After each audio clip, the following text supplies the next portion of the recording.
Welcome to BBG channel. Chandrababu నాయుడికి double పీకే strength వచ్చిందని అంటున్నారు. ఆ డబల్ పీకే ఏంటో మనతో ఉన్న శ్రవణ్ గారిని అడిగి తెలుసుకుందాం.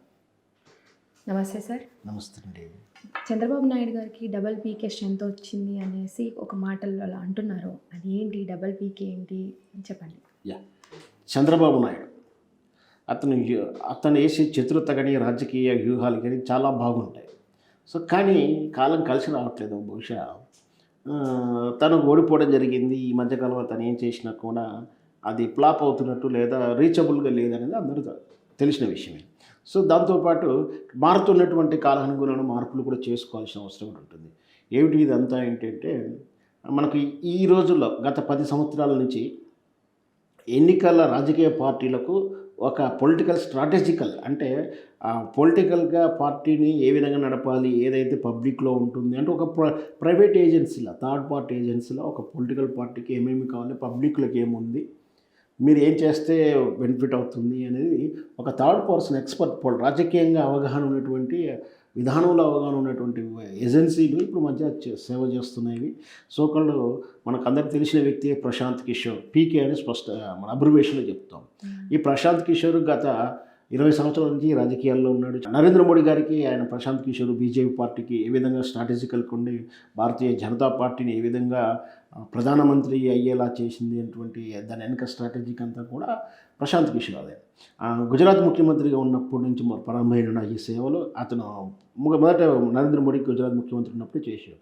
ఒక స్ట్రాటజికల్గా ఏంటంటే ప్రభుత్వం పనిచేస్తున్న విధానం పబ్లిక్లో ఏ విధంగా రెస్పాన్స్ వస్తుంది ఒకటి, అసలు పబ్లిక్ ఏమనుకుంటున్నారు.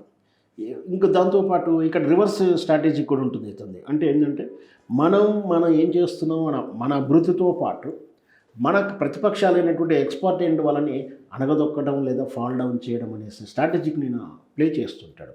అంటే ఇక్కడ భారతీయ జనతా పార్టీ డెవలప్ అవ్వడానికి నరేంద్ర మోడీ అలా సూపర్ హిట్టు, ఆయన మామూలుగా లేడు, యువత అని చెప్పి గుజరాత్ ముఖ్యమంత్రిగా ఆయనని అసలు ప్రజెంట్ చేసిన విధానం అయితే ఇంతకాలం వరకు ముఖ్యమంత్రి పదవే లేదు, కొత్తగా పదవి పుట్టింది.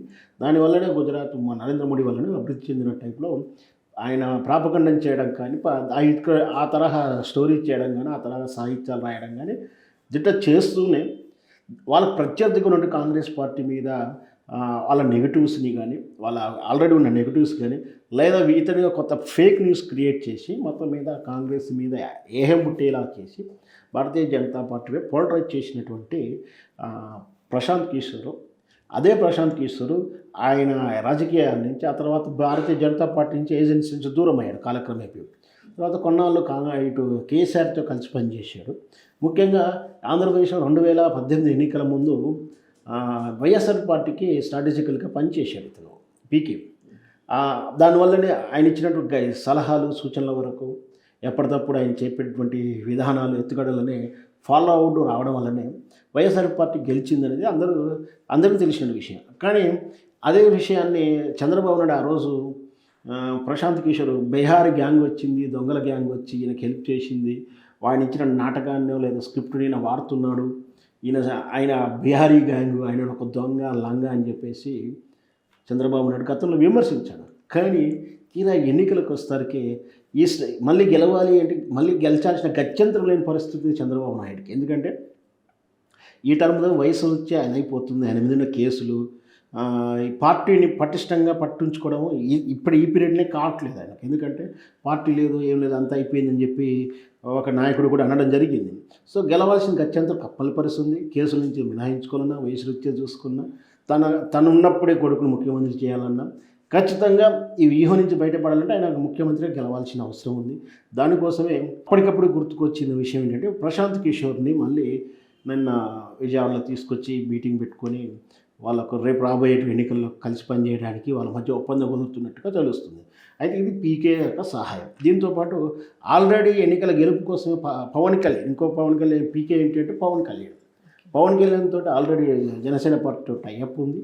ఆ టైప్ నుంచి సీట్ల పంపకం, ఉమ్మడి మేనిఫెస్టో తయారు చేయడం, రెండు వెరసిపోయింది. అంటే ఇటు పవన్ కళ్యాణ్ ఇమేజ్ కలిసి వస్తుంది, ఇటు ప్రశాంత్ కిషోర్ యొక్క బ్రెయిన్ స్ట్రాటజికల్ గేమ్స్ పనిచేస్తాయి. వెరసి తెలుగుదేశం పార్టీ అధికారులకు రాబోతుంది, ఖచ్చితంగా రాబోయే ఎన్నికల్లో గెలుస్తుంది. ఎందుకంటే ఇప్పుడు 2 పీకేలు పవన్ కళ్యాణ్ ప్రశాంత్ కిషోర్ కలిశారు కాబట్టి సిబిఐ ఖచ్చితంగా డబుల్ స్ట్రెంత్లో ఉన్నాడని ఒక మనం సోషల్ మీడియాలో చదువుతుంది. That is double PK. Okay, thank you. విన్నారు కదండి, డబల్ పీకే అంటే ప్రశాంత్ కిషోర్ అండ్ పవన్ కళ్యాణ్. ఈ డబల్ స్ట్రెంత్ అనేది చంద్రబాబు నాయుడు గారికి వచ్చిందనేసి మన శ్రవణ్ గారి మాటలలో విన్నాం కదా. మరిన్ని మంచి న్యూస్తో మీ ముందుంటాం. Thank you.